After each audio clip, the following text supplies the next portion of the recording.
Welcome back to Midwest Today. I'm Ethan, and of course, I'm here with my spectacular co-host, Sarah. So, Sarah, how was the rest of your weekend after we hit up market days? That was so fun. Hey, Ethan, honestly, I'm still recovering. That glow party at Sidetrack was wild. And the food, I think I ate my weight in street tacos. How about you? Any regrets about joining me for the Neon Madness? No regrets at all. That was such a good time. The energy at market days is something else. And I've got to admit, the music kept me going way longer than I expected. I don't think I've danced that much in years. Same here. My feet are still sore, but it was totally worth it. Chicago knows how to throw a party. But now that we've had our fill of fun, it's time to get down to business. What do you say we dive into today's stories? Absolutely. Let's kick things off with some big news for Illinois residents. So, here's something that's going to make life a little easier in the not-too-distant future. Governor J.B. Pritzker just signed a new law that's going to allow Illinois residents to carry their driver's licenses and state IDs right on their phones. It's part of Secretary of State Alexei Giannoulias's push to modernize the state's services, and honestly, it sounds pretty convenient. No more fumbling through your wallet to find your ID when you're buying wine or checking into a hotel. Or when you're trying to get through airport security. Although TSA still recommends carrying a physical ID just in case. Because, technology sometimes has a mind of its own. True, and I like that the law makes it clear that showing your mobile ID doesn't give anyone permission to dig around in your phone. Privacy is a big deal, and it's good to see that's being protected. Exactly. It's great that Illinois is moving forward with this, especially since other states are already on board. We've still got some time before it rolls out in January 2025, but I'm excited to see how it changes the way we do things. Same here. I'll be interested to see how many people actually make the switch to mobile IDs. It's all about convenience and security, two things we can all appreciate. For sure. Now, speaking of things we appreciate, let's talk about food. All right, Ethan. This one's for all the foodies out there. Yelp recently named Firenze Italian Street Food in Chicago's West Loop the best sandwich shop in Illinois. Have you tried it yet? Not yet, but it's definitely on my list now. They're famous for their freshly baked ciabatta bread, which from what I hear, is out of this world. I love a good Italian sandwich, so this place sounds like heaven. It really does. Yelp users have been raving about it. Authentic flavors, fresh ingredients, and a menu that's small but packed with delicious options.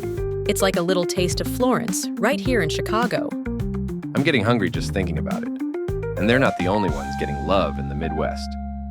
Subito in Indianapolis, Ernie's Market in Michigan, and Cassetta Kitchen and Counter in Madison are all killing it with their sandwich game, too. The Midwest really knows how to do sandwiches right. There's just something about a well-made sandwich that hits the spot, especially when it's made with care and quality ingredients. Absolutely. I think I've just decided where I'm grabbing lunch this weekend. All right, let's keep this food theme rolling with something a little unexpected. Here's something you don't hear every day. Illinois has a new state symbol, and it's a mushroom. The giant puffball mushroom, to be exact. That's right. Governor Pritzker just signed the bill, and now the giant puffball joins the ranks of other state symbols like the northern red cardinal and the white oak. It's kind of fun, isn't it? Totally. And what makes it even better is that this whole thing was started by elementary school students from Prairie School of DuPage in Wheaton. They did all the research, collected data, and even held a school-wide vote to pick the giant puffball. How cool is that? It's really inspiring to see kids getting involved in something like this. And the giant puffball is such a unique choice. It can grow up to 20 inches wide and is found all over Illinois. Plus, it's pretty hard to miss when you're out in the woods. It's definitely a memorable addition to the list of state symbols. Who knew a mushroom could be so iconic? Hats off to those students for making it happen. Absolutely. It's a reminder that even the youngest among us can make a difference. Now, let's wrap things up with an event that's sure to be a hit in Chicago. Finally, we've got something exciting happening right here in Chicago. Block Club Chicago is hosting its very first block party in Logan Square on September 7th. This is going to be a can't-miss event. Definitely. It's happening from noon to 8 p.m. at the McCormick YMCA, and it's got everything you'd expect from a classic Chicago block party. Live music, food, beer, local vendors, and even some activities for the kids. They've got a great lineup of local acts, too. I'm really looking forward to catching the Omais and Meg and the Wheelers.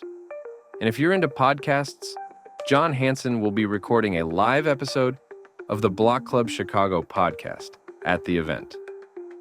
That's going to be so cool. Plus, there will be dozens of local vendors offering everything from food and drink to retail items. It's a great way to support local businesses and connect with the community.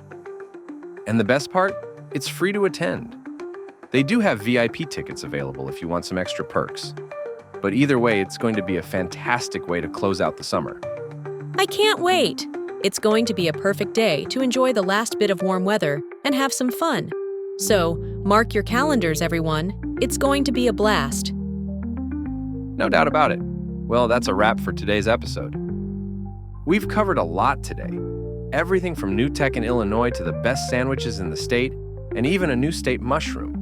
There's always something happening in the Midwest. For sure. And don't forget, if you're in Chicago, Block Club's block party is just around the corner on September 7th. We'll definitely be there, so come say hi if you see us. Thanks for tuning in, everyone. We'll be back next week with more stories from around the Heartland. Until then, stay tuned and stay Midwestern.